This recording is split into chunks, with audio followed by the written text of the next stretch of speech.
안녕하세요. 네, 반갑습니다. 오늘 예상문제집 첫 시간인데요. 예상문제집은 이제 좀 풀어보셨어요? 예, 기출문제를 이제 기본으로 약간 좀 심화된 과정이다라고 생각하시면 되고, 근데 본질은 뭐 거의 기출문제를 기준으로 하기 때문에 내용 자체가 뭐 크게 달라지거나 이러진 않아요. 그러니까 또 우리가 봤던 내용을 또 한 번 반복하는 거라고 생각하시면 되고, 자, 그러면 교재 한번 볼게요. 권리 변동부터 이제 시작이 되는데, 뭐 연결이 바른 것선에서 이제 늘 나왔던 이제 승계 취득이냐 원시 취득이냐 이런 거 물어보는데, 그럼 1번 보시면 취득 시효 완성으로 인한 소유권의 취득은 요건 이제 대표적인 원시 취득이죠. 2번에 보시면 물건의 멸실로 인한 물권의 소멸. 자, 소멸 원인이 멸실이에요. 그럼 멸실되었다라는 것은 뭐 권리가 누구에게 이전되는 게 아니라 아예 없어지는 거니까 얘를 뭐라고 했냐면 절대적 소멸이다라고 불렀죠. 절대적 소멸. 그 다음에 3번 수용으로 인한 소유권 취득. 그러니까 수용이 되면 소유권을 이제 수용 주체가 취득하게 되는데 그 취득은 승계 취득이냐 또는 원시 취득이냐를 묻는 거죠. 뭐겠어요? 원시 취득이죠. 그래서 이제 수용되면 거기 달려있던 제한적 권리는 그대로 승계되는 거예요? 소멸되는 거예요? 소멸되고 새로운 권리를 이제 깨끗한 권리를 취득하는 거고요. 4번에 보시면 등기에 의한 임차권의 대항력 발생. 그러니까 임차권은 채권이었는데 대항력이 생기면 마치 물권처럼 힘이 강화되죠. 그러니까 이런 힘에 관한 문제는 우리가 무슨 변경이라고 불렀냐면 작용의 변경. 작용의 변경은 이제 다른 말로 권리의 힘, 효력의 변경이다라는 말을 썼었고요. 그다음에 5번 선순위 저당권의 소멸로 인한 후순위 저당권의 순위 승진. 그러니까 2순위였던 게 1순위로 올라가면 힘이 강화되는 거죠. 역시 이걸 뭐라고 해요? 작용의 변경이죠. 그러니까 이제 우리가 봤던 내용 가볍게 빠르게 한번 보면 권리의 변동이에요. 권리의 변동은 권리의 득실 변경을 의미하는데 권리가 취득되는 모습 두 가지였죠. 원시 취득이 있고 승계 취득이 있어요. 그 원시 취득하면 대표적으로 뭐가 떠오르세요? 건물 신축, 건물의 신축, 무주물 선점, 그 유실물을 습득했다. 첨부는 뭐였어요? 첨부는 부합 이런 거였죠. 그리고 시효 취득, 선의 취득 이런 것들이 이제 대표적인 원시 취득에 해당되고, 승계 취득은 권리가 말 그대로 승계되는데 승계되는 모습이 이전되는 경우도 있고 설정적 승계가 있었어요. 우리가 이제 설정적 승계는 보통 뭐 전세권을 뭐 했다고요? 설정했다. 저당권을 설정했다. 그러니까 권리가 전부 다 넘어가는 게 아니라 그 권능 일부만 넘어가는 거고요. 그럼 권리가 이제 전부 이전되는 이전적 승계가 있는데 이건 두 가지로 나눴죠. 특정된 것만 넘어갔느냐, 다 넘어가느냐. 특정 승계와 포괄 승계가 있었어요. 그럼 매매는 뭐예요? 매매 목적물만 넘어가는 거니까 특정 승계죠. 또는 뭐 증여했다. 이런 것들은 대표적인 특정 승계고, 포괄 승계는 권리가 이전되는데 와장창 다 이전되죠. 그럼 이건 뭐였어요? 요건 기억하셔야 된다고 했어요. 상속, 포괄 유증, 합병. 상속, 포괄 유증, 합병은 요건 이제 포괄 승계예요. 그럼 여기서 특정 승계와 포괄 승계를 구별하는 이유는 가장 기본적으로 보는 게 요 상속을 받았다든지 또는 포괄 유증을 받았다면 얘는 새로운 이해관계인으로서의 제3자에 해당이 될까 안 될까요? 안 되죠. 그렇죠? 제3자에 해당되지 않는다. 그러니까 우리가 이제 좀 이따가 비통착사 보잖아요. 그럼 비통착사는 전부 다 공통적으로 선의의 제3자 보호 규정을 두고 있는데 이런 포괄 승계를 받은 사람은 선의의 제3자에 들어갈 수가 없다. 그냥 당사자와 마찬가지가 되는 거고요. 또 요 포괄 승계는 어디서 한번 또 우리가 중요하게 봤냐면 부동산 물권 변동 있었죠?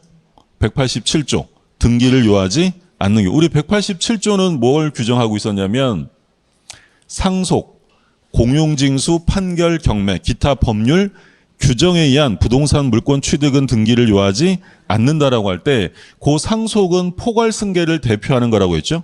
그러니까 꼭 상속뿐만 아니라 포괄 유증을 받았다, 회사가 합병되었다는 말이 써 있으면 부동산 물권이 변동되기 위해서 등기를 할 필요가 없다. 그럼 우리가 비교했던 게 특정 유증이 있었어요. 특정 유증은 등기해야 돼, 안 해야 돼?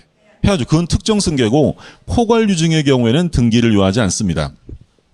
그러면 일단 요 원시 취득과 승계 취득을 구별하는 실익은 뭐가 있었냐면 원시 취득은 말 그대로 최초 취득이죠. 그러면 종전에 달려있던 제한적 권리가 어떻게 돼요? 전부 다 소멸되는 거죠. 종전의 제한적 권리는 승계되는 게 아니라 원칙적으로 소멸되어진다. 그러니까 아까 우리 지문의 수용도 그랬었고요.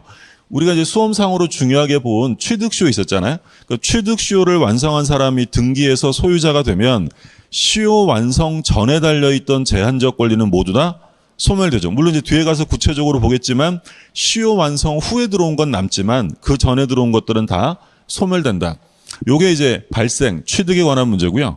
그럼 이제 변경은 세 가지 변경이 있었어요. 주체의 변경, 내용의 변경, 작용의 변경. 주체가 달라졌다. 권리의 주체가 갑이었는데 을로 바뀌었어요. 그러면 위에서 말하면 뭘 얘기하는 거라 그랬어요? 이전적 승계. 특정 승계든 포괄 승계든 권리가 이전되면 권리의 주체가 갑에서 을로 바뀌는 거죠. 내용의 변경은 뭐 시험에 잘 나오진 않죠. 이것도 뭐 구별하면 질적인 변경이 있을 수 있고 양적인 변경이 있을 수 있어요. 그러니까 권리가 질적으로 달라졌느냐 양적으로 달라졌느냐. 그럼 예를 들어서 한번 생각을 해보시면 부합이 있었죠. 부합. 갑이라는 사람의 물건이 있었는데 을의 물건이 붙어서 하나가 됐어요. 그럼 갑이 더 큰 소유권을 취득한 거죠.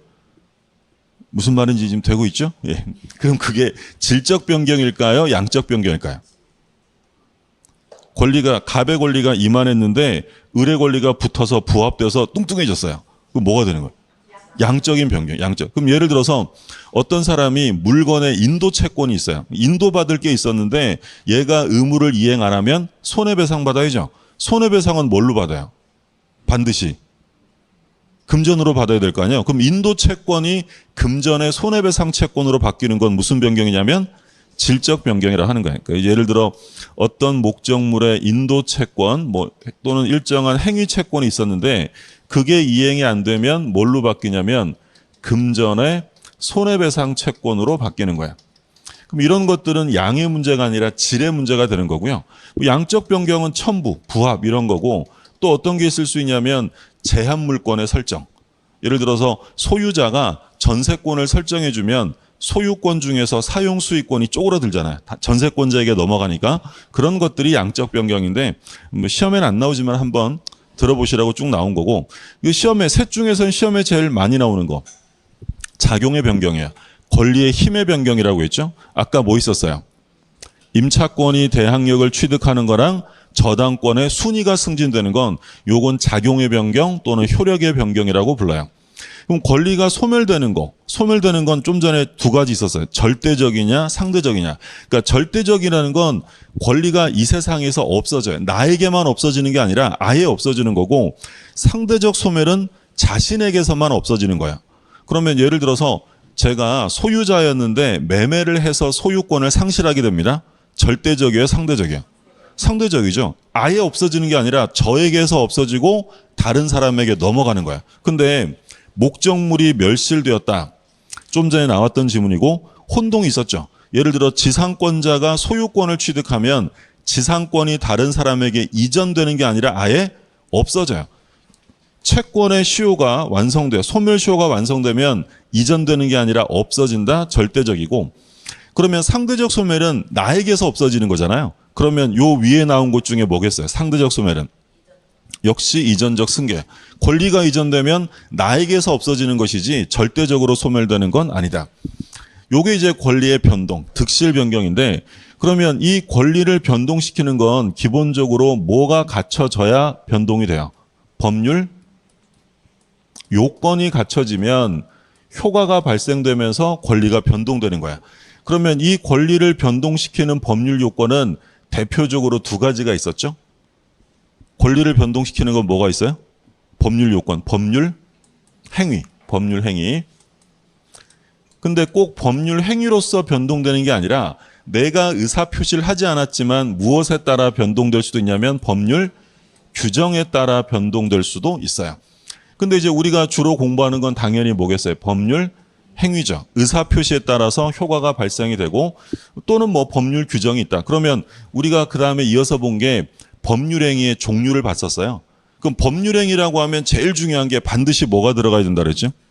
의사표시. 그래서 법률행위의 종류는 제일 기본은 의사표시의 방향과 수에 따라 구별하는데 세 가지가 있었어요. 계약. 그럼 계약이라는 법률행위는 의사표시가 몇 개예요? 두 개. 갑이 을에게 청약하고 을이 갑에게 승낙하는 거죠. 청약은 의사표시인데 이것만으로 법률행위가 되는 건 아니고 뭐랑 합쳐져야 돼요? 승낙. 서로 대립하는 의사표시가 합치됨으로써 이루어지는 법률행위를 계약이다라고 했고, 또 어떤 법률행위는 의사표시가 하나예요. 단독행위죠. 일방적으로 효과를 발생시킵니다. 표의자가 원하는 대로 효과가 만들어지는 거죠. 그러면 이 단독행위는 다시 상대방 있는 단독행위와 상대방 없는 단독행위가 있었죠. 상대방 있는 단독행위 우리 뭐 있었어요? 뭐 채상, 취철동추, 해해 이런 거 있었잖아요. 취철동추, 해해, 채상. 상대방 없는 단독행위 특히 조심하시라고 했는데 얘는 뭐 있냐면 유제포 있었어요. 유제포, 유언유증, 재단법인 설립행위, 소유권의 포기. 근데 포기는 조심하시라고 한 게 포기라고 해서 전부 다 상대방 없는 게 아니라 소유권이나 또는 뭐 예를 들어 점유권을 포기한다. 이건 자기 혼자 하는 거야. 근데 뭘 조심하시라고 했냐면 공유 지분을 포기합니다. 그럼 공유 지분 포기는 다른 공유자들이 있잖아요. 그럼 이건 상대방 있는 단독행위고 취득 시효 이익을 포기한다. 상대방 있죠. 취득 시효 이익 포기는 누구한테 하는 거죠? 시효 완성 당시 소유자에게 하는 거예요. 그래서 만약에 무효명의인에게 시효 이익을 포기하면 포기 효과는 생기지 않는다라고 했고, 또는 뭐 예를 들어 제한물권, 전세권을 포기한다. 소유자가 있잖아요. 이런 것들은 상대방 있는 단독행위니까 조심하시라고 했고요. 자, 또 뭐 있었냐면 합동행위. 그러니까 합동행위라는 건 대립하지 않는 의사표시가 평행적, 구심적으로 모여드는 거야. 이렇게 모이는 거죠. 그럼 대표적으로 우리 사단법인 설립행위나 총회결의가 있었어요. 사단법인이 설립되려면 누가 있어야 돼요? 사원이 있어야 되잖아요. 그럼 사원이 법인 설립이라는 공통 목적을 향해서 의사를 막 모으는 거죠. 모여드는 거고, 총회결의, 종중이나 어촌계 총회결의할 때는 의사를 모을 거 아니에요. 이런 행위를 합동행위다라고 하는데, 뭐 합동행위에 대한 본질적 내용은 시험에 나온 적 없고, 중요한 건 계약과 단독행위인데, 계약은 혼자 하는 게 아니라 합의하에 합니다. 합의하에. 그러면 법률이 정하는 것만 할 수 있어요? 자유롭게요? 자, 계약은 자유가 원칙이에요.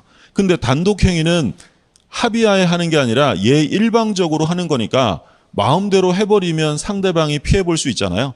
그럼 단독행위는 기본적으로 언제 하는 거예요? 법률이 정할 때. 단독행위 법정주의다라고 불러요. 그러니까 우리가 가장 대표적으로 뭐 취소 공부 많이 하잖아요. 그럼 취소라는 단독행위는 내가 하고 싶다고 하는 게 아니라 언제만 할 수 있어요? 법이 뭐라고 정해놨어요? 착사, 제한능력, 착오, 사기강박. 이 사유가 있을 때만 취소라는 법률행위를 할 수 있도록 법률로 정하는 거죠. 그리고 단독행위는 상대방이 있다면 상대방에게 불리할 수밖에 없어요. 그러면 깔끔하게 해야 한다고 했죠. 뭘 붙이면 안 돼? 조건기한 같은 거 붙여서는 안 돼요. 만약에 단독행위에 조건을 붙이면 조건만 무효에 전부 무효. 전부 무효죠. 예를 들어 조건을 붙여서 동의했다, 조건을 붙여 취소했다면 조건뿐 아니라 행위까지 전부 다 무효다. 그럼 요건 지금 무엇에 따라 구별한 거냐면 의사표시에 따라 구별한 거야. 그러면 구별의 기준이 여러 가지가 있는데 제일 중요한 게 의사표시랑 두 번째는 뭐 있었냐면 이행의 문제에 따라 구별하는 게 있었어요. 그러면 이 법률행위를 했을 때 이행의 문제가 남을 수도 있고 남지 않을 수도 있어요. 남는 행위를 뭐라고 불렀냐면 채권행위예요. 이행의 문제를 남기지 않는 건 처분행위죠. 그러니까 채권행위라는 건 뭘 말하냐면 당사자 간에 채권 채무를 발생시키는 행위를 채권행위라고 해요. 그럼 얘는 이행의 문제가 남으니까 다른 말로 뭐라고도 불렀어요? 의무부담행위. 서로에게 의무를 부담시키는 행위가 되는 거죠. 그럼 예를 들어서 채권행위를 고르세요 이렇게 말하면 이행의 문제가 남는 거니까 대표적으로 뭐가 있을까요? 매매, 뭐 교환, 증여, 계약이에요. 계약, 채권 계약. 그러니까 이제 오해하시면 안 되는 게 매매를 하면 소유권이 넘어가니까 처분행위 아닌가요? 이렇게 말씀하시면 안 되고 매매라는 건 말 그대로 채권 계약만을 말하는 거야. 그럼 매매 계약을 했으면 앞으로 소유권을 이전하고 대금을 지급해야 될 이행의 문제가 남는 거죠. 근데 처분행위라는 것은 이행의 문제를 남기지 않아요. 근데 이 처분행위는 두 종류 있었죠. 물권을 처분하는 행위를 뭐라고 불러요? 물권을 처분하면 물권행위. 물권 이외의 권리. 예를 들어 채권도 처분할 수 있잖아요. 그럼 채권을 처분하는 행위는 준물권행위라고 부르죠. 둘 다 처분행위긴 한데 객체가 다른 거예요. 그러니까 물권행위는 뭐 대표적으로 물권 변동을 목적으로 하는 행위니까 소유권 이전 행위, 뭐 저당권, 전세권, 지상권을 설정하는 행위. 이건 바로 물권이 변동되는 물권 행위입니다. 근데 준물권 행위는 뭐 채무 면제, 채권 양도 이런 것들이 있었죠. 돈 갚지 마. 채무를 면제합니다. 이행의 문제를 남기지 않죠. 근데 얘가 처분한 건 물권이에요, 채권이에요? 채권이죠. 채권을 다른 사람에게 양도합니다. 역시 처분행위지만 물권이 아니라 채권을 처분한 거고, 지식재산권의 양도. 지식재산권은 예전에는 이제 무채재산권이라고 불렀던 거죠. 특허권, 뭐 실용신앙권, 의장권 이런 것들도 물권이 아니기 때문에 얘를 뭐라고 하냐면 준물권행위다라고 불러요. 그래서 채권행위는 이행의 문제를 남기는 거고 처분행위는 문제가 남지 않는다. 그럼 여기서 이제 수험상으로 조심하실 점은 무권리자가 채권행위를 했대요. 무권리자의 채권행위는 유효일까요? 무효일까요? 무권리자의 채권행위는 유효하죠. 유효. 그러니까 요거 이제 매매계약은 채권행위니까 자기 물건을 팔아야만 매매계약이 유효한 게 아니라 우리가 569조에서 뭐 있었냐면 타인권리 매매가 있었죠. 남의 부동산을 파는 매매계약을 한 거예요. 그러면 이 매매계약은 무효예요? 유효해요? 유효. 569조에 규정되어 있죠. 취득해서 넘겨주면 되는 거예요. 근데 만약에 무권리자가 매매만 한 게 아니라 소유권을 이전해주는 처분행위를 했대요. 무권리자가 처분행위하면 그건 유효다, 무효다? 그건 무효죠. 무권리자의 처분행위는 무효다. 그러니까 알 수 있는 건 처분행위는 아무나 못해요. 처분행위는 반드시 처분 권한과 처분 능력이 있는 사람만 할 수 있다. 요즘에도 가끔 이런 질문 들어오는 경우가 있는데 갑이랑 을이 2분의 1의 지분으로 공유를 하고 있어요. 그러면 공유물을 처분할 때는 얼마가 동의해야 돼요? 공유물 처분. 전원. 공유물 처분이나 변경은 전원 동의가 필요하잖아요. 근데 이 갑이 부동산을 2분의 1 지분밖에 없는 애가 이 부동산을 팔았어요. 매매를 했대요. 그러면 얘가 지금 처분행위 한 거예요? 채권행위 한 거예요? 여기서는 채권행위라고 하고 여기서는 처분행위라고 하면 안 돼요. 매매계약을 했다고. 매매계약. 채권행위 한 거예요? 채권행위. 그럼 무효예요? 유효예요? 유효하죠. 사서 넘겨주면 될 거 아니에요. 되죠? 예. 그러니까 이 매매계약은 공유자 한 사람이 다른 공유 지분까지 다 파는 매매계약을 했어도 매매계약은 유효합니다. 사서 넘겨주면 되는 거고 못 넘겨주면 그때 책임의 문제가 생길 뿐이에요. 근데 얘가 매매계약만 한 게 아니라 2분의 1 지분밖에 없는 애가 서류 위조해서 등기까지 모두 다 이전해 줬어요. 자, 그럼 무권리자가 채권행위 한 거예요? 처분행위까지 한 거예요? 처분까지 한 거예요. 그러면 이 처분행위는 당연히 유효예요? 무효? 무효죠. 무효. 근데 이제 공유의 특성상 이 등기가 전부 다 무효가 되는 건 아니고 얼만큼은 넘어갔을까요? 직권 넘어갔을 거 아니에요. 그러면 을이 병한테 등기 말소해 주세요라고 요구할 수 있는데 등기 전부 말소하세요라고 하면 돼, 안 돼? 안 되죠. 2분의 1만큼은 실체관계에 부합하기 때문에 전부 말소를 구할 수는 없다. 그래서 매매, 교환, 증여, 분양계약 이런 계약들은 기본적으로 채권, 채무를 발생시키는 거니까 채권행위예요. 또 방식에 따라 구별하면 방식을 지켜야 되는 건 무슨 행위라고 했냐면 요식행위. 방식이 필요 없는 건 불요식이. 근데 우리 가족법상 행위는 요식행위로 정하지만 우리 시험 범위에서는 다 불요식행위다라고 했었던 거죠. 요게 이제 이행의 문제에 따른 구별이고, 그러면 이제 하나 더 볼게. 법률행위와 준법률행위 구별이 있었어요. 법률행위는 무엇에 따라 효과가 생긴다 그랬죠? 의사표시예요. 의사표시. 아까 권리를 변동시키는 건 법률 행위 아니면 법률 규정. 그럼 준법률 행위는 의사표시에 따라 생기는 게 아니라 뭐에 따라 생겨요? 법률 규정에 따라 효과가 생깁니다. 이게 준법률 행위예요. 그러면 우리가 공부하는 준법률 행위는 뭐가 있었느냐? 대표적으로 의사의 통지와 관념의 통지. 물론 이거 말고도 준법률 행위 많은데 우리 수험상으로 나오는 건 의사의 통지와 관념의 통지예요. 의사의 통지라는 건 끝에 뭐가 나온다고요? 최고. 최고, 거절. 관념의 통지는 각종 통지와 승인 이렇게 나와요. 근데 얘만 색깔이 다른 건 뒤에 거는 학설의 대립이 있어서 시험에 거의 안 나오고요. 최고와 통지가 핵심이에요. 그래서 우리 옛날에 막 외웠었잖아요. 뭐 옛날도 아니죠. 얼마 전에 최고, 관통승 이렇게 했었고, 뭐 최고의 의사가 거절했다, 뭐 전쟁터에 나가 관통상을 입었다, 뭐 이렇게 외웠었단 말이에요. 그러니까 이제 시험에 나오면 무권대리인 상대방 최고, 무권대리인 상대방 최고의 법적 성질은 관념의 통지다. 끝에 뭐가 들어갔었어요? 최고. 그럼 뭐예요? 관념의 통지가 아니라 의사의 통지죠. 그러면 얘네들은 의사표시랑 상관없이 무엇에 따라 효과가 생긴다고요? 법률 규정. 그러니까 우리가 대표적으로 뭐 있었냐면 무권대리인 상대방이 최고했는데 본인이 기간 내 확답을 바라지 않으면 추인이 아니라 뭘로 봐요? 거절로 보죠. 왜요? 그게 131조라는 법률의 규정이 있는 거야. 내가 원하든 원하지 않든 이런 경우에는 거절의 효과가 생긴다라고 어디에 나와 있다고요? 법률의 규정. 그러니까 당사자 의사에 근거한 게 아니죠. 또는 사원총회 소집을 통지했다. 또는 우리 표현 대리에서 대리권 수여 표시하잖아요.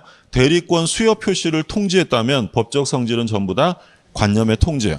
근데 얘네들은 법률행위가 아닌데 의사의 통지나 관념의 통지는 의사표시와 사실 매우 유사한 모습을 보입니다. 그래서 우리 통설은 얘네들은 의사표시에 관한 규정을 유추 적용해줘요. 그러니까 의사표시처럼 다루어 준다는 거죠. 그러면 의사표시처럼 다루어 준다면 얘네들도 똑같이 뭐가 적용된다고 했냐면 대리. 대리는 뭘 대리하는 거죠?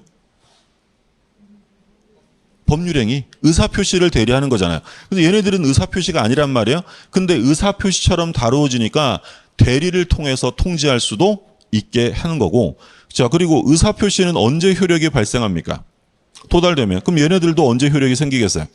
도달하면. 도달주의를 적용한다라는 거죠. 이게 이제 기본적인 내용들, 권리변동, 그를 발생시키는 원인에 관한 내용들을 한번 살펴봤고요. 그러니까 요건 이제 사실 요 권리변동 파트는 출제 빈도가 높은 부분은 아니에요. 요 정도만 확인하시고. 자, 한번 볼게요. 서로 잘못 짝지어진 것. 전세권의 설정. 막 정답을 막 가르쳐 주잖아요. 뭐라고 써 있어요? 설정적 승계. 그죠? 그 다음에 2번. 공유 지분의 포기. 자, 공유 지분을 포기했다. 뭐예요? 상대방 있는 단독행위죠. 있는 단독행위. 공유 지분 포기, 뭐 취득 수익 포기 이런 것들.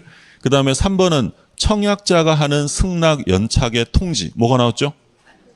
통지. 끝에 통지예요. 그럼 뭐야? 관념의 통지. 끝에 최고 써 있으면 의사의 통지고. 4번 무주물의 선점.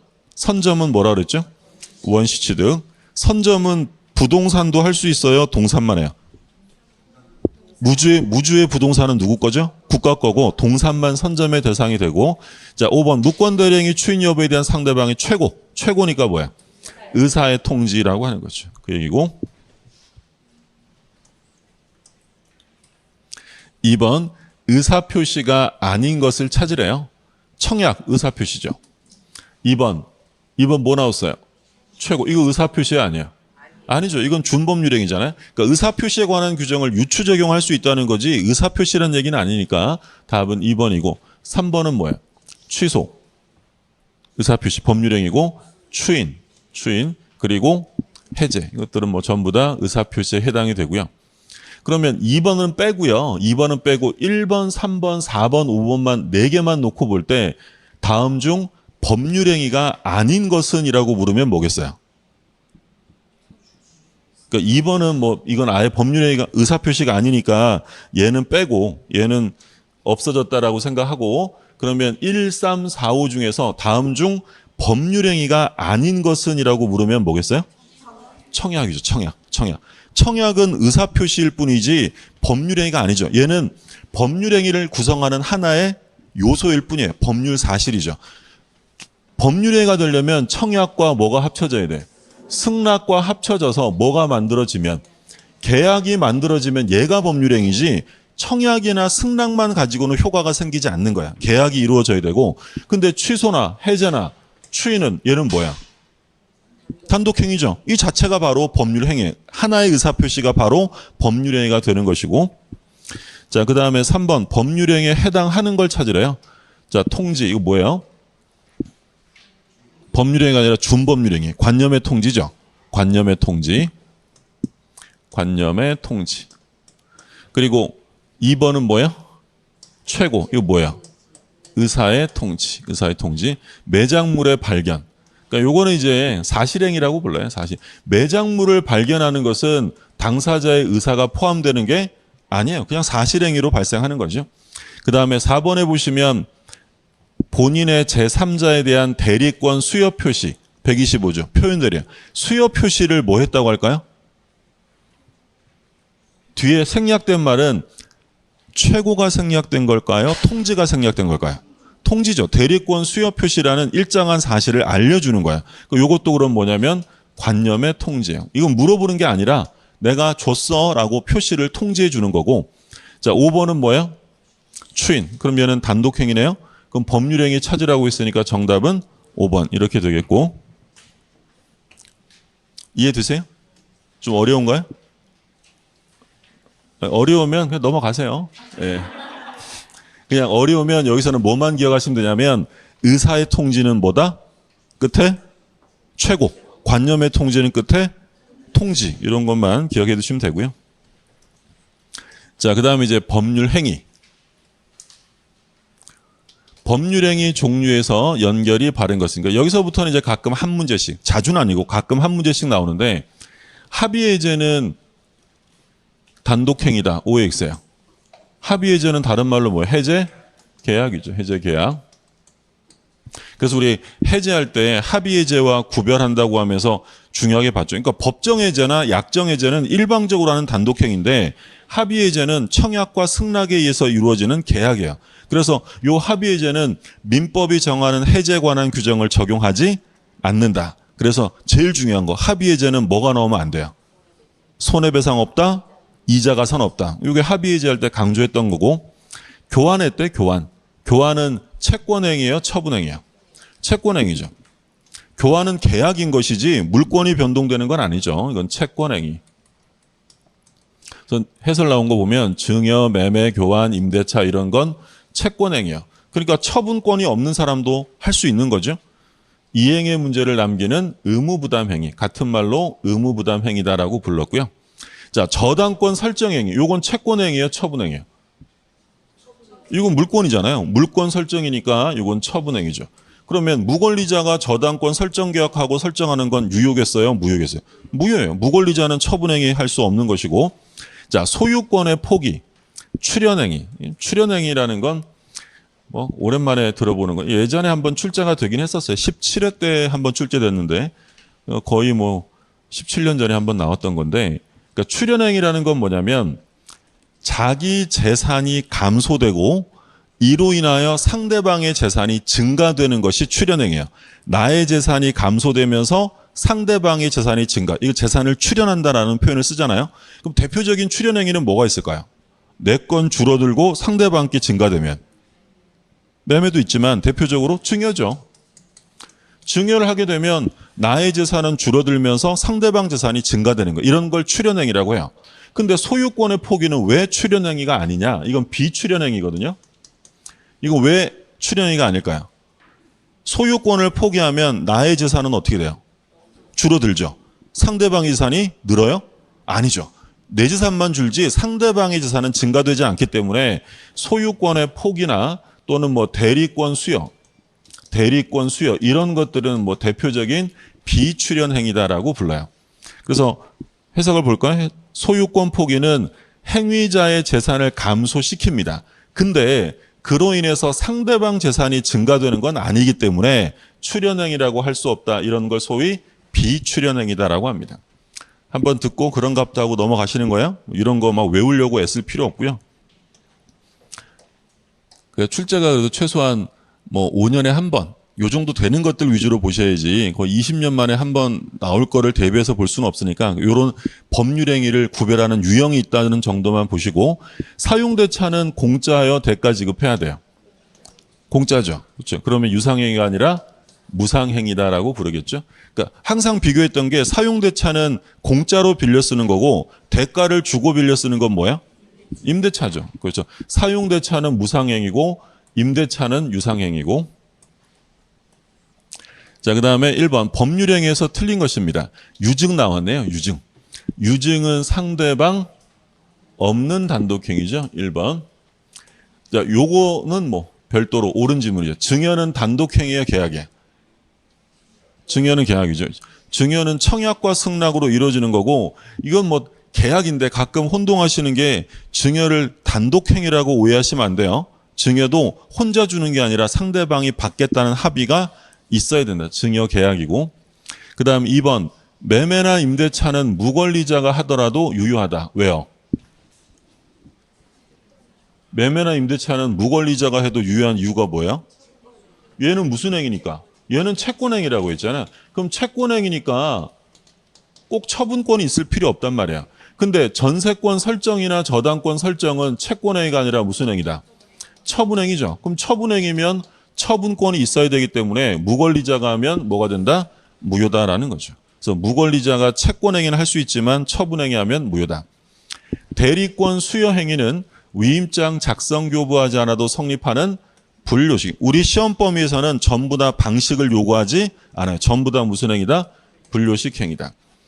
그러니까 가족법의 혼인은 분료식 행위예요, 요식 행위예요? 신고해야 되잖아요. 뭐 그런 것들 가족법은 그렇지만 재산상의 행위는 다 분료식이고, 그러니까 타인의 재산을 증가시키지 않으면서 행위자의 재산만 감소시킨다. 아까 이거 뭐라 할 때 봤어요? 출연이냐 비출이냐 봤죠. 출연행위가 아니다. 아까 이거 뭐 있었어요? 소유권의 포기. 이런 것들은 비출연행위다라고 했고요. 증여 사용대차와 같은 무상행위는 원칙적으로 담보책임 문제가 생기지 않는다. 우리가 계약법에서 유상계약과 무상계약을 구별하는 실익, 왜 구별해요? 유상계약에는 매매에 관한 규정이 준용되기 때문에 유상계약에는 뭐가 적용된다? 담보책임이나 계약금의 문제가 발생이 되는 거죠. 쌍무계약과 편무계약을 구별하는 실익도 있었죠. 쌍무계약은 서로 대가적 채무를 부담하는 거야. 그러면 이행할 때 어떻게 이행해야 돼? 동시에. 그리고 위험부담. 쌍무계약에서는 편무계약과 달리 동시행의 항변권과 위험부담의 문제가 생긴다라고 했던 거고요. 자, 그 다음에 2번. 이런 건 자주 나오죠. 그러니까 지금 작년 33회, 재작년 32회 1번 문제, 41번. 민법 1번 문제가 뭐였냐면 상대방 있는 단독행위와 없는 단독행위를 구별하는 문제가 나왔어요. 이런 건 뭐 바로 찍고 넘어가야죠. 단독행위가 아닌 것은 답은 5번이죠. 예약은 계약이잖아요. 이건 언제나 채권 계약이고요. 언제나 채권 계약. 해제, 취소. 얘는 상대방 있는 단독행위. 상계도 상대방 있는 단독행위죠. 상계 아까 우리 상. 그게 상계예요. 재단법인 설립행위는 상대방 없는 단독행위가 되죠. 자, 3번. 행위자에게 처분 권한이 없더라도 효력이 발생하는 행위. 처분권이 없어도 효력이 생기는 거. 뭘 찾으라는 거죠? 처분권이 없어도 유효한 거. 채권행위 찾으라는 거죠. 아까 무권리자의 채권행위는 유효지만 처분행위는 무효니까 무권리자가 해도 효력이 생기는 거. 그럼 채권행위 찾으라는 거니까 답은 뭐겠어요? 임대차죠. 지상권 설정행위는 뭐예요? 처분행위. 얘도 처분행위 중에서 얘는 뭘 처분하는 겁니까? 물권을 처분하는 거니까 얘네들은 물권행위죠. 물권행위. 그런데 여기서 채권을 양도한다, 채무를 면제한다. 요거는 뭐야? 요거는 처분행위이긴 하지만 물권을 처분하는 게 아니라 채권을 처분했던 준물권행위. 어쨌든 처분행위에 속하는 것이고. 자, 그 다음에 법률에 관한 설명으로 틀린 것입니다. 자, 1번. 일반적으로 성립요건 나오네요. 일반적 성립요건 3가지 있어야죠. 뭐야? 당사자, 목적, 의사표시. 그러니까 여기서부터는 이제 뭐에 관한 걸 얘기하는 거냐면 법률행위 요건에 관한 거예요. 요건. 그러면 법률행위 요건은 우리가 2가지로 나눠봤죠. 일단 성립하기 위한 요건이 있었어요. 근데 성립 요건을 갖췄다고 모두 다 유효한 건 아니니까 유효하려면 따로 뭘 갖춰야 돼? 효력 요건. 그렇죠? 예. 요건. 성립 요건과 효력 요건이 있는데 먼저 이제 일반적인 애들. 그러니까 일반적인 법률행위가 성립하려면 몇 개가 있어야 돼? 3개. 당사자, 목적, 의사표시가 존재하면 성립이 됩니다. 그럼 만약에 이 성립 요건을 못 갖췄어요. 못 갖추면 뭐예요? 불성립. 다른 말로 하면 불성립은 법률행위의 부존재라고도 하죠. 존재하지 않아요. 그러니까 여기서 항상 조심하시라고 했던 건 존재하지 않는데 효력을 논의해서는 안 되는 거야. 그러면 성립 요건을 못 갖췄는데 무효나 취소라는 말 써 있으면 무조건 틀리는 거죠. 바꿔서 얘기하면 무효 취소라는 말을 쓰려면 반드시 뭐가 돼 있어야 돼? 성립. 성립이 안 되면 무효 취소라는 말을 쓸 수가 없다. 그래서 우리가 무효 가서 공부했던 무효행위의 전환, 무효행위의 추이는 반드시 언제 이후에만 생기는 문제예요. 성립. 성립이 안 되면 그런 말을 쓸 수 없어요. 그러면 성립했다고 다 유효한 건 아니니까 유효하려면 효력 요건을 갖춰야 돼요. 당사자가 있으면 성립하는데 유효하려면 당사자에게 뭐가 있어야 돼? 능력. 능력이 있어야 되는데 이때 능력은 권리 능력, 의사 능력, 행위 능력 3가지야. 얘는 별로 논의되지 않아요. 권리 능력은 사람이라면 누구에게나 있는 거야. 갓 태어난 아이도 권리 능력자니까. 자, 의사 능력은 간혹 없는 사람들이 있죠. 의사 무능력자, 술에 만취한 자, 뭐 어린아이들. 그러면 이 의사 무능력자가 법률행위라면 그건 효력이 어떻게 되죠? 무효죠. 무효. 이건 무효예요. 자, 행위 능력이 흠결되어 있는 제한 능력자들이 있었어요. 3부류. 누가 있었어요? 미성년자, 피안정 후견인, 피성년 후견인. 얘네들을 이제 제한 능력자라고 불렀죠. 그럼 얘네들이 법률행위라면 이건 무효가 아니라 뭐다? 취소 사유가 돼요. 근데 이 능력과 관련되는 무효나 취소는 상대적이에요, 절대적이에요? 절대적. 그럼 절대적이란 얘기는 선의의 제3자에게 대항할 수 있다, 없다? 있는 거죠. 절대적이니까. 상대적이면 상대방에게만 무효를 주장하는 거지 제3자에게는 주장할 수 없는 거잖아요. 근데 절대적이라는 건 어느 누구에게나 주장할 수 있는 거니까 요 무효나 취소는 절대적이다. 다른 말로 하면 제3자는 보호되지 않아요. 제3자가 보호되지 않는다는 건 제3자에게도 대항할 수 있다라는 거였죠. 그 얘기 한 거고요. 능력에 관한 내용이에요. 두 번째는 목적이 있으면 성립하는데 유효하려면 목적이 어때야 돼요? 확가, 적사 4가지 갖춰야죠. 확정할 수 있어야 돼. 근데 이때 확정이라는 것은 반드시 계약 체결 시에 모든 게 확정돼야 돼요. 이행할 때까지 확정하면 돼요. 그러니까 이행 시까지 확정할 수 있으면 되고요. 가능해야 돼요. 불능을 목적으로 하면 무효입니다. 그래서 우리가 원시적 불능, 후발적 불능 나눴잖아요. 그러면 원시적이냐 후발적이냐를 구별하는 건 이행기가 기준이에요. 계약시요. 계약시고 이때 가능인지 불능인지 여부는 물리적 기준이 아니라 사회 통념에 따라서 나누게 돼요. 그러니까 일반인들이 그건 불가능해라고 한다면 그건 불능이고요. 그리고 어때야 돼요? 적법해야죠. 법률 규정에 위반되면 흠결이 생길 수 있단 말이에요. 그러면 이때 적법, 법률의 규정은 강행 규정과 뭐 있었어요? 임의 규정. 강행 규정은 다시 효력 규정과 단속 규정. 그래서 우리 시험에 자주 나왔던 게 효력 규정이냐 단속 규정이냐를 구별할 수 있는지를 출제하는 거고, 그리고 이제 우리가 본격적으로 사회적 타당성이라고 해서 103조 내용들을 살펴보는 거죠. 자, 그리고 이제 의사 표시가 있으면 성립하는데 유효하려면 의사와 표시가 일치해야 되고요. 하자가 없어야 돼요. 그럼 의사와 표시가 불일치하면 비정상적 의사 표시죠. 불일치하는 거 뭐 있었어요? 비진이, 통정, 착오 이렇게 있었고, 하자가 있는 건 뭐 있었어요? 사기강박. 사기강박은 의사와 표시는 일치하지만 하자가 있는 경우를 말하는 거죠. 요게 일반적인 효력 요건에 해당이 돼요. 근데 일반적인 애들은 이런데 가끔 이제 특별한 애들이 있잖아요. 뭔가를 더 요구한 애들. 그게 특별 요건이에요. 그러면 일반적인 건 요 3개만 있으면 성립하는데, 대표적으로 우리 요거부터 보면 혼인계약은요, 이것만 있다고 성립하는 게 아니라 뭘 해야 돼요? 신고. 그리고 요물계약에서는 말로만 하면 안 되고 인도해야 되잖아요. 우리 계약금 계약 공부할 때 계약금 계약은 청약과 승낙만 있으면 돼요. 계약금 지급해야 돼요. 지급해야 돼요. 이런 것들은 특별 성립 요건이고, 효력 요건도 마찬가지예요. 원래는 요것만 있으면 효력이 생겨야 되는데 가끔 더 요구하는 게 있어요. 대표적으로 뭐 있어요?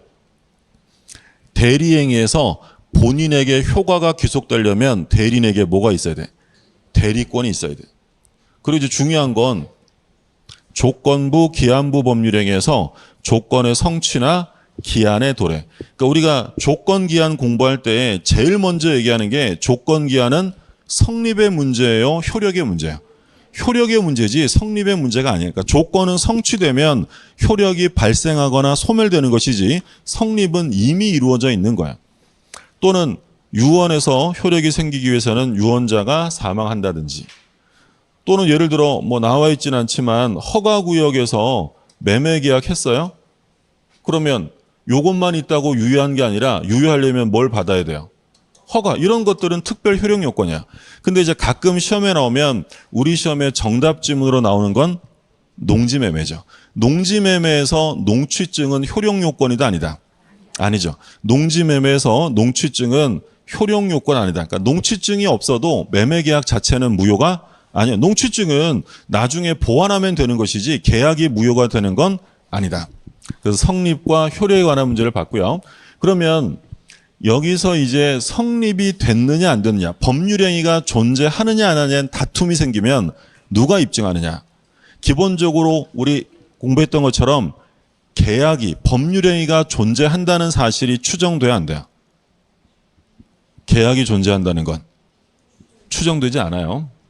성립요건은 기본적으로 계약이 존재한다는 건 추정되지 않기 때문에 계약의 성립을 주장하는 자가, 주장자가 입증을 하는 거예요. 그럼 주장자가 성립이, 다툼이 생겨서 입증하면 성립이 이제 인정이 된 거야. 그럼 성립된 법률행위는 원칙적으로 마구 취소할 수 있거나 무효가 되는 게 원칙이에요, 유효인 게? 유효죠. 그러면 효력 요건에 문제가 생기면 유효 주장자가 유효 요건을 갖췄다고 입증해야 돼요, 무효 취소 주장자가 입증해야 돼요? 이건 무효나 취소를 주장하는 자가 입증을 해야죠. 구별이 되셨죠? 그래서 우리 이거 언제 한번 본 적이 있었냐면, 근저당권 얘기할 때, 등기 추정력 할 때 근저당권 설정 등기가 돼 있으면 근저당권이 있고, 그리고 거기에 상응하는 채권, 피담보 채권이 있다는 건 추정해 줍니다. 근데 근저당권이 인정되기 위해서는 채권액을 증감 변동시키는 기본 계약이 존재해야 돼요. 그러면 근저당권 등기가 돼 있으면 기본 계약이 이루어졌다, 성립했다는 사실이 추정된다 안 된다? 안 돼요. 계약의 존재는 주장자가 입증해야 돼요. 그러면 성립이 인정되면 원칙적으로 유효이기 때문에 무효나 취소를 주장하는 사람이 입증해야 한다. 우리 비진이 표시에서 원칙이 뭐죠? 원칙이 유효.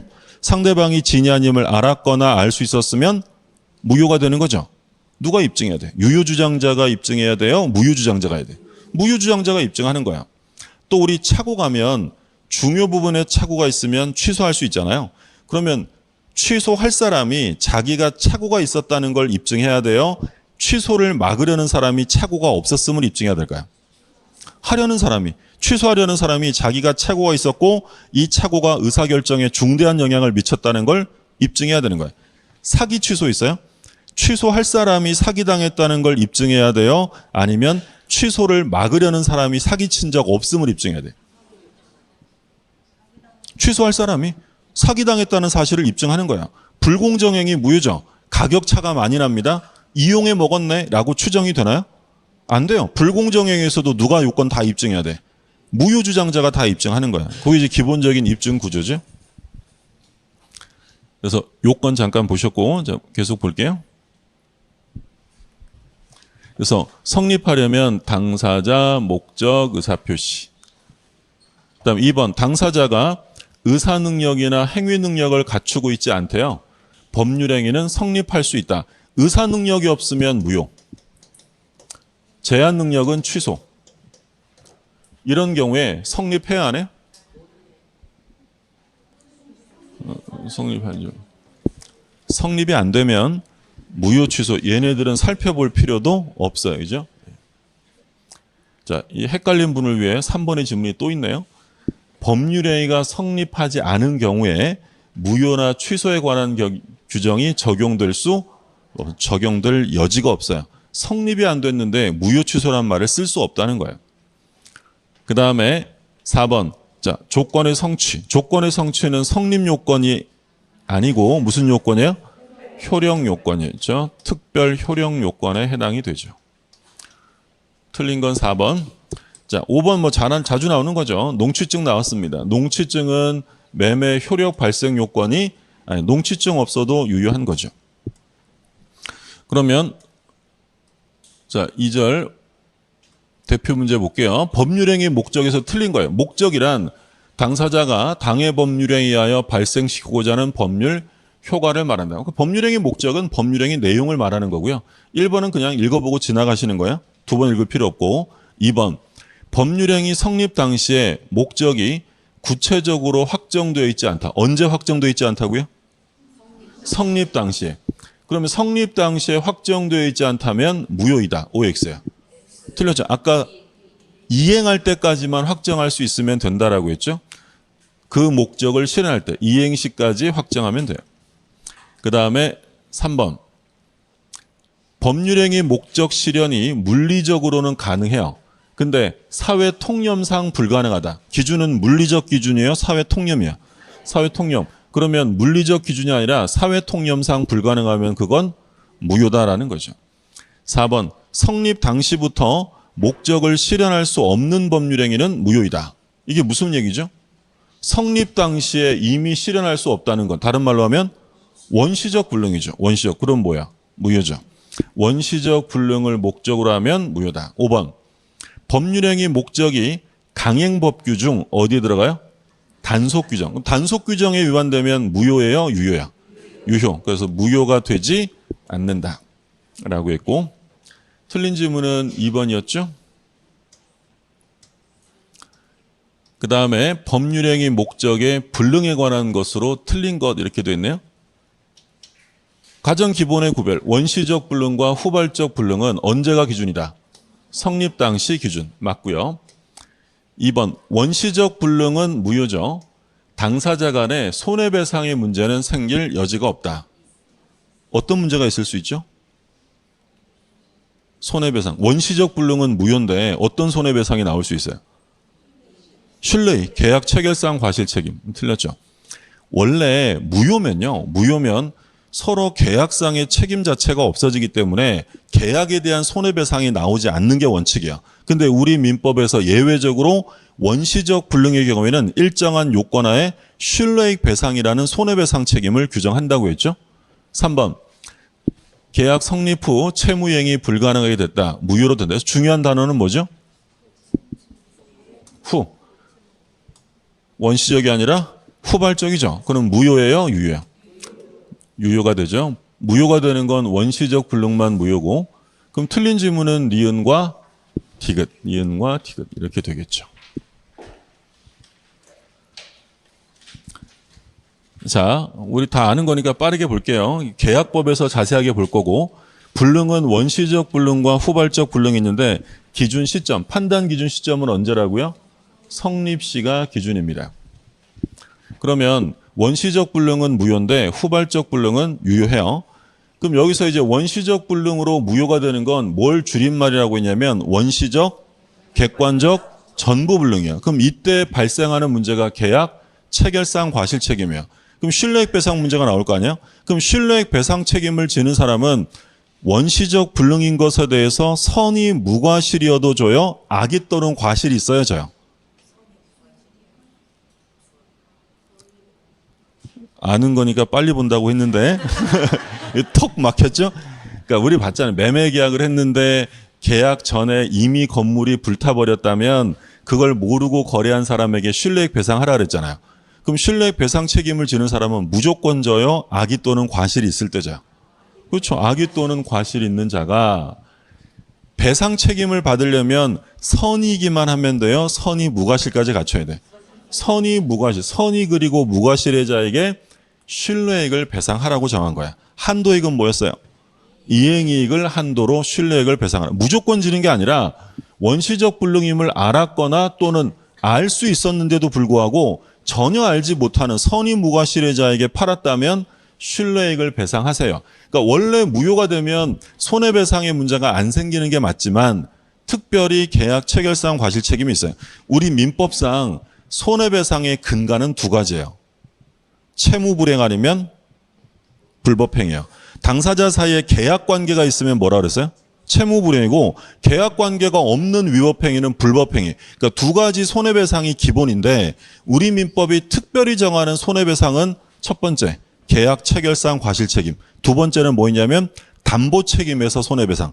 요건 우리 민법의 두 가지 근간에 추가해서 민법이 따로 규정하는 거죠.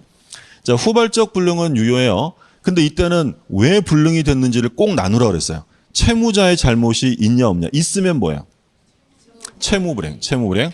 그럼 채무불이행이면 채무불이행과 항상 구별하시라고 하는 건 위험부담인데 얘는 채무자의 잘못이 없을 때. 그래서 우리 사례 문제 나오면 목적물이 멸실되었다라고 하면 일단 원시적이냐 후발적이냐. 시험은 주로 뭐가 나올까요? 원시적이 나올까요? 후발적일까요? 원시적은 잘 안 나와. 원시적 이거밖에 없으니까. 그 후발적 불능이 대부분이면 그 다음에는 채무자, 매도인의 잘못이 있냐 없냐야. 매도인이 때려 부쉈다? 뭐야? 채무불이행. 자연재해로 멸실되면 위험부담. 그럼 왜 나누느냐? 채무불이행 사유가 발생하면 계약을 뭐 할 수 있다? 해제. 여기다 대고 해제란 말 쓰면 무조건 틀린다 그랬어요. 해제는 언제 한다? 채무불이행. 그러면 해제하고 원상회복과 더불어 손해배상을 별도로 청구하는 거야. 근데 위험부담은 채무자의 잘못 없이 멸실되었다. 원칙은 누가 위험을 부담합니까? 채무자. 원칙은 채무자 부담주의니까 대금 청구할 수 없어요. 근데 이행 청구 못하는 건데 예외적으로 채권자가 부담하는 경우가 있죠? 그럼 이행 청구할 수 있어요.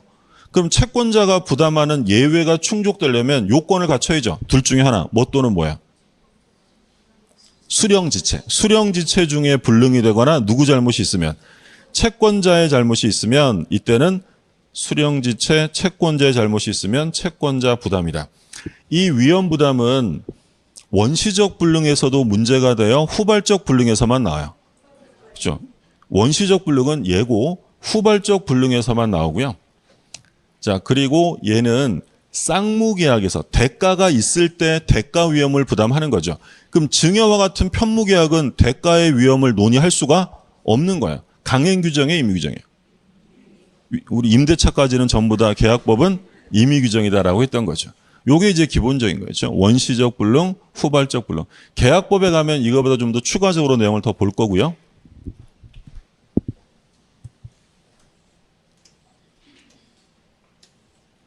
자, 6번. 법률행위 목적의 후발적 불능과 관련된 걸 찾으래요. 그 후발적 불능하면 좀 전에 봤죠. 대표적으로 뭐가 떠오르세요? 후발적 불능하면 채무불이행, 위험부담. 이게 대표적인 거예요. 그럼 보시면 채무불이행 후발적이네요. 위험부담도 후발적이고 계약의 해제. 해제는 아까 어디 써 있던 거예요? 채무불이행 때 하는 거죠. 그러면 원시적이에요? 후발적이에요? 후발적이죠. 해제를 하는 이유가 채무불이행 사유가 있기 때문인데 채무불이행이라는 건 계약이 성립된 후에 이행을 안 하는 거지 성립 전은 채무불이행이라는 말을 쓸 수 없죠. 얘는요. 원시적이죠. 그럼 미음 매매 목적물의 일부 멸실로 인한 매도인의 담보 책임. 원시적이 후발적이에요. 생각해 보세요. 목적물이 일부가 멸실됐어요. 그럼 담보 책임 중에서 수량 부족 일부 멸실이죠. 우리가 대표적으로 들었던 예가 뭐예요? 토지를 평당 100만 원, 100평 1억에 사기로 했는데 봤더니 80평밖에 안 돼요. 20평이 일부가 멸실됐다? 부족한 거죠. 계약이 체결되고 일부가 날아갔어요? 원래 없던 거예요? 원래. 그럼 뭐예요? 원시적이죠. 원시적. 그래서 우리가 계약 체결상 과실 책임은 원시적, 객관적, 전부 불능일 때 적용되고 만약에 원시적인데 전부가 아니라 일부만 불능이면 뭐가 적용된다 그랬어요? 담보 책임, 담보 책임. 그러면 답은 앞에 세 개네요. 기역, 니은, 디귿. 자, 한 문제만 보고 쉴게요. 두 문제인가요? 한 문제만 보고 쉴게요. 자, 마지막 문제 좀 기네요. 뭐라고 됐냐면 7월 1일 을과 자기 소유 건물에 대한 매매 계약을 체결하면서 7월 30일 소유권을 이전하고 대금 지급받기로 했다. 계약 시는 7월 1일, 이행기는 7월 31일입니다. 자, 1번 2023년 6월 20일 건물이 소실되었대요. 언제요? 6월 20일이니까 원시적 불능이네요. 그럼 계약은 뭐다? 무효다. 그렇죠? 1번은 맞고. 뭐 그 사실을 모르고 계약을 한 것이라면 이래 되는데 이건 몰랐느냐 알았느냐 상관없는 거야. 그냥 원시적 불능은 무효인 거고. 그다음 2번 1에서 갑이 부주의하여 멸시를 알지 못했대요. 그러니까 원시적 불능인데 1번은 원시적 불능인데 매도인에게 뭐가 있다고요? 알지 못했는데 부주의했다니까 과실이 있는 거죠. 그럼 이런 경우에 계약 자체가 무효이므로 갑을 간의 손해배상 문제는 생길 여지가 없다. OX예요. 틀렸죠? 얘가 과실이 있는데 상대방이 만약에 선의 무과실이면 신뢰이익을 배상해 줘야 되는 어떤 문제가 발생이 된다? 계약 체결상 과실 책임 문제가 생기는 거죠. 2번이 정답. 자, 3번. 7월 10일 계약 체결 후네요. 갑이 을의 양해 없이 건물을 철거했다. 누가 때려 부쉈다고요? 갑이. 의무자가, 인도 의무자가 철거했대요. 그러면 을은 매매 계약을 뭐 할 수 있다? 해제하고 손해배상 청구할 수 있다. 그러니까 말하자면 갑이 을의 양해 없이, 이건 생략된 거고 생략해도 되는 거고, 갑이 건물을 철거했다는 건 누구 잘못인 거예요? 갑. 그러니까 이건 채무 불이행이니까 해제와 손해배상 나오고 이건 위험부담의 문제가 아닙니다. 자, 4번에 천재지변 나왔네. 후발적인데 천재지변. 이게 바로 뭐야? 위험부담이죠. 그러면 이런 경우에 쌍방의 채무는 모두 다 소멸한다. 그러니까 갑도 을에게 부동산을 넘겨줄 수 없지만 갑은 을에게 대금을 받을 수도 없다. 이게 채무자 위험부담주의고요. 자, 5번 7월 10일 을의 과실. 누구 잘못이에요? 채권자 잘못이네요. 그럼 뒤에 뭐 나와? 대금 청구할 수 있다. 이행 청구해야죠. 대금 청구할 수 있다. 답은 2번 얘기고요. 좀 쉬었다가 8번부터 보죠.